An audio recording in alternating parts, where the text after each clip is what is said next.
Indian audience మాత్రమే కాదు, international audience కూడా ఎంతో ఆసక్తిగా ఎదురు చూస్తున్న ఇండియన్ సినిమాలలో SSMB 29 ఒకటి. అదేనండి, సూపర్ స్టార్ మహేష్ బాబు హీరోగా దర్శక ధీరుడు SS రాజమౌళి దర్శకత్వం వహించనున్న పాన్ వరల్డ్ సినిమా. ఆ సినిమా కోసం హైదరాబాద్ సిటీలో భారీ సెట్స్ వేయనున్నారని సమాచారం. ఏకంగా ఒక నగరాన్ని క్రియేట్ చేయాలని రెడీ అయ్యారట. గ్లోబ్ ట్రాటింగ్ జానర్ సినిమా తీయబోతున్నట్లు రాజమౌళి తండ్రి కథా రచయిత విజయేంద్ర ప్రసాద్ ఎప్పుడో చెప్పారు. ఇండియాతో పాటు సౌత్ ఆఫ్రికా, యూరప్ దేశాలలో షూటింగ్ చేయనున్నారు. మన ఇండియా విషయానికి వచ్చేసరికి కథలు కొంత భాగం కాశీ నేపథ్యంలో జరుగుతుందని సమాచారం.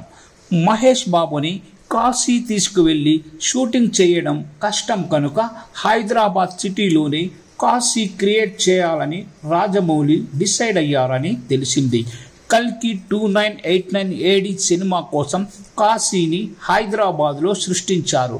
అయితే ఇప్పుడున్న కాశీ నగరాన్ని కాకుండా కొన్నేళ్ల తర్వాత కాశీ ఎలా మారబోతుందనేది ఊహించి సెట్ వేశారు.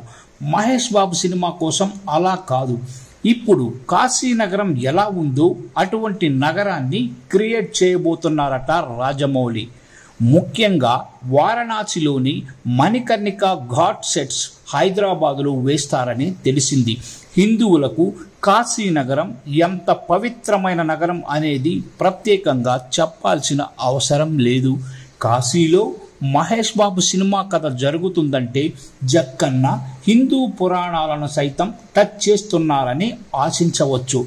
మహేష్ బాబు రాజమౌళి కలయికలో ప్రతిష్టాత్మకంగా తెరకెక్కుతున్న సినిమాలో ప్రియాంక చోప్రా నటిస్తున్న సంగతి తెలిసిందే.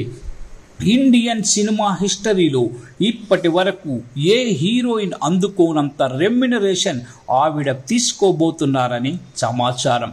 ఒక్క సినిమాకు గాను ఆవిడ 30 కోట్ల రూపాయల పారితోషికం తీసుకోబోతున్నారని ఫిలిం నగర్లో వార్తలు చక్కర్లు కొడుతున్నాయి. SSMB 29 సినిమా కోసం హైదరాబాద్ వచ్చిన ప్రియాంక చోప్రా కొన్ని రోజులు వర్క్ షాప్ చేయడంతో పాటు షూటింగ్లోనూ పాల్గొన్నారు. అయితే తన తమ్ముడి పెళ్లి కోసం కొన్ని రోజులు గ్యాప్ ఇచ్చారని తెలుస్తోంది. ఇటీవల శంషాబాద్లోని రాజీవ్ గాంధీ ఇంటర్నేషనల్ ఎయిర్పోర్ట్ దగ్గర ప్రియాంక చోప్రా కనిపించారు. మళ్ళీ ఎప్పుడు వస్తారనేది చూడాలి. దుర్గా ఆర్ట్స్ పతాకం మీద KL నారాయణ ఈ సినిమాని ప్రొడ్యూస్ చేస్తున్నారు. ఇందులో Bollywood star John Abraham villain role చేయనున్నారని సమాచారం. తొలుత ఆ పాత్రకు పృథ్వీరాజ్ సుకుమారన్ అనుకున్న చివరికి జాన్ అబ్రహం ఫిక్స్ అయ్యారని వార్తలు వస్తున్నాయి.